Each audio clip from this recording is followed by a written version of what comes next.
What the hell is this album and why do I kind of like it? Step right up, folks. We've got rock, new metal, shoegaze, electronic, and if you don't like all that, you can get your nickel back. Yeah, Don Broco is known for their genre-bending music. Oh no, but if Sleep Token did it, yeah, that fucking sucks.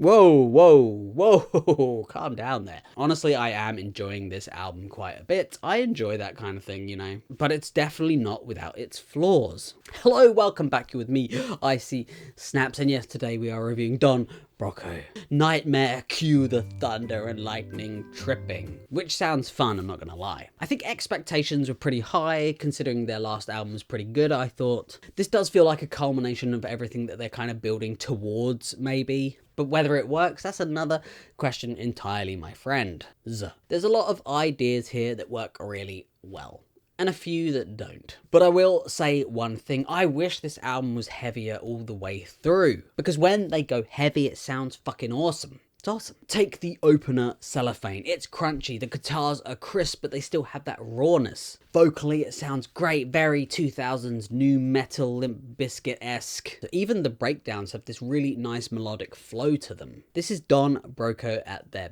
best. But then straight after that, you get Disappear, which turns into this like housey techno thing, but I kind of like it. But I do think this is where things start to get a little bit messy. It's the chorus that sells it. It feels a bit like Marilyn Manson or something. But I think here the mess works really well. I like that jump from electronic to, you know, rock. I think it sounds great. But it's the production that I think suffers. It has a bit of a mixed vibe to it. Sometimes the percussion just feels buried under everything. There's not much punch to it. But oftentimes you get this really nice space open up for all those smaller sounds, those punchy sounds to really shine through. So really, it's more inconsistent than bad. And we need to talk about the Nickelback feature. Yeah, it's fine. I've got nothing against Nickelback, really. I quite like some of their songs, don't tell anyone. But here, it just doesn't really add much. Honestly, it kind of kills the momentum. But there are good moments in it as well. That bass breakdown at like 3 minutes 30 really got me kind of head bopping. You have these nice little vocal and guitar flares throughout as well. But then Nickelback comes in and they've even tried to adopt that Nickelback sound, and I think it just doesn't really mesh well. It just feels a bit off. So yeah, this track is very much a mix of good and bad. And as the album goes on, it becomes a bit more hit and miss. Ghost in the Night feels a bit slow. I'm wanting more of that energy that we've heard in previous songs. But then you get that feature from Sam Carter from Architects, and I love Architects, so it's very good for me. But it's not just that, they sound so cohesive together. The heaviness returns, the screaming comes in, everything just works here. The guitars also here sound really good. Whenever you think something's going to happen, they twist it up a bit and do something else. This is what I wanted more of. Coming up to the last half of the album, things felt way more consistent than I think they do now. This is where the quality dips a bit. Tracks like Pacify Me feel a bit dull, and that's honestly the case for a few tracks here. Swimming Pools, Euphoria, not bad, but not really memorable, although I do like that very last couple of seconds on Euphoria. It's very cool. And the bass on the track Swimming Pools is also quite solid, so I like that.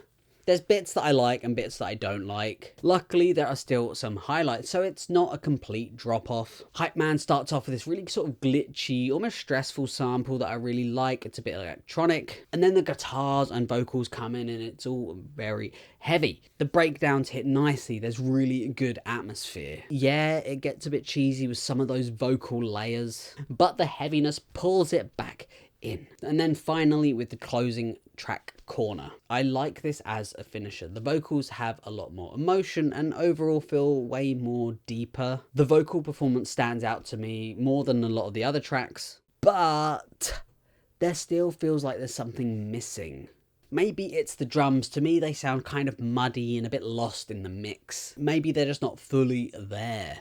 So whilst it is a good closer, it's not brilliant. So this album does feel a little bit chaotic in a good way. It's all over the place, the genres clash in a nice way, I think. Ideas were thrown and they've performed it really nicely. I think it works when it often shouldn't. When it hits, it's great. The heavy moments, the features, the guitars, the heaviness is when it's at its best. But when it does miss, it does feel a little messy and sometimes just a little bit unfocused maybe. But yeah, it's exciting, but unfortunately not everything sticks. It's the controlled chaos that doesn't control itself.